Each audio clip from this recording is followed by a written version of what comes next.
Let's see, what do we have here? The most affordable gaming PC we've ever built, $700.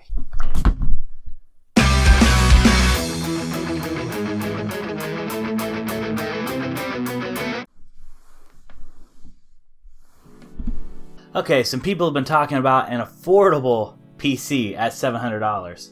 That makes me want to do a couple videos. One, a video about why that's a ridiculous price for a cheap computer. When I say ridiculous, I mean it should be cheaper. And two, I want to talk about what you can really do for $650. And I'm not talking about an affordable gaming PC. I'm talking about a great one, a great price to performance PC, something that you're not really sacrificing your gameplay on.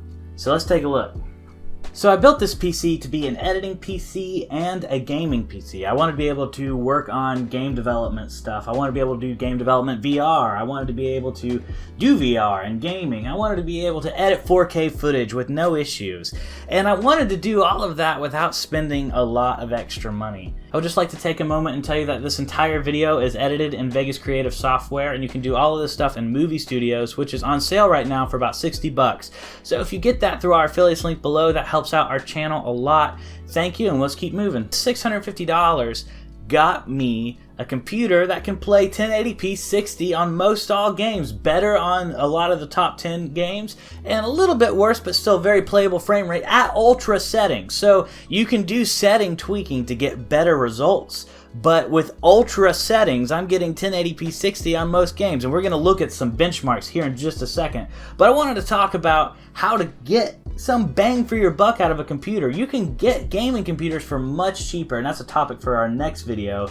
But I wanted to show you that this Ryzen 1600 on an MSI Bazooka B450M motherboard, I didn't even completely cheap out on the motherboard. That's a decent motherboard in there. The Ryzen 1600 just uses this stock cooler. I'm not overclocking. These should be pretty replicatable results here. I got an XFX RX 480 with 8GB of VRAM in there, and it's an older card. The 580 with 8GB of VRAM should do just about the same, even if it's stock clocked. Mine is overclocked, factory overclocked. I haven't messed with the overclock settings because I wanted to show you kind of a good reproducible $650 build. This exact build was $680. The $30 was the terabyte drive I've got in there. You take that terabyte drive out, you got a $650 build. You add it in, you're still under $700. I didn't buy anything used or refurbished. I bought it all new. And taking a look at it, you can see that it is a good, decent looking computer. The biggest weakness of this computer is the case, and I talk about this in the case review, which I'll link below. The case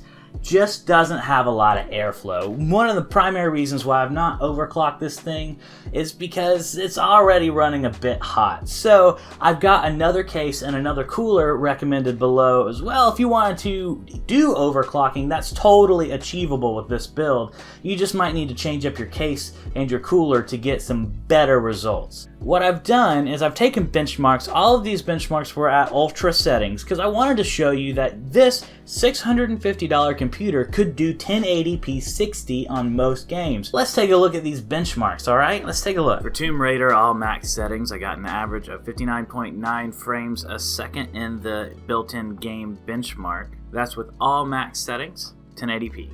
The Heaven benchmark was done with the ultimate default test, and it scored 62.3 frames a second out of 1569 total score. Destiny 2 with all max settings. For Destiny 2, I tried to get some high volume action areas. I saw an average frame rate of about 60 frames a second in city areas, an average frame rate of about 55 frames a second, never dropping lower than 50 in high action areas. For Monster Hunter, all max settings, 1080p, I was not seeing quite as good of frame rates as I saw with the other games. It still would average about 40 frames a second, never really dropping below 38 frames a second. This game's historically hard on GPUs, but you still get a playable frame rate at max settings, 1080p. In Overwatch, I got a nice steady 80 frames a second in some maps and a steady 70 frames a second in others. Hovering around 70 was the worst I saw, so 70 frames a second I think is a pretty safe average. Now for this CPU, there are some easy upgrades you can do, and I've listed them below. You can upgrade the motherboard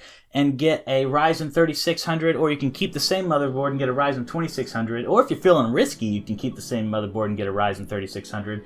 But those are just easy upgrades to kind of get you just a little bit more gigahertz in your processor and a little bit more modernness in your drivers, and you're going to see something that's a little bit better. But this is already a strong build for such a cheap price. You got an RX 480. Like I said, you can easily knock it up to an RX 580. You can go NVIDIA, but you're really going to see a cost difference. So that's why I've gone AMD fully on this build, is because price was first. Now for the power supply, I've got an EVGA 450 BT, and that thing's just a bronze rated 450 watt power supply. I got it because I just needed something that was a generally strong power supply that was going to last me a while. For those of you, if you're trying to get a gaming computer and you've not yet bought a monitor that can handle 1080p and higher refresh rates, then this gaming computer will kill your monitor. It will do way better than your monitor could possibly do. At 720p, your frame rates are going to skyrocket.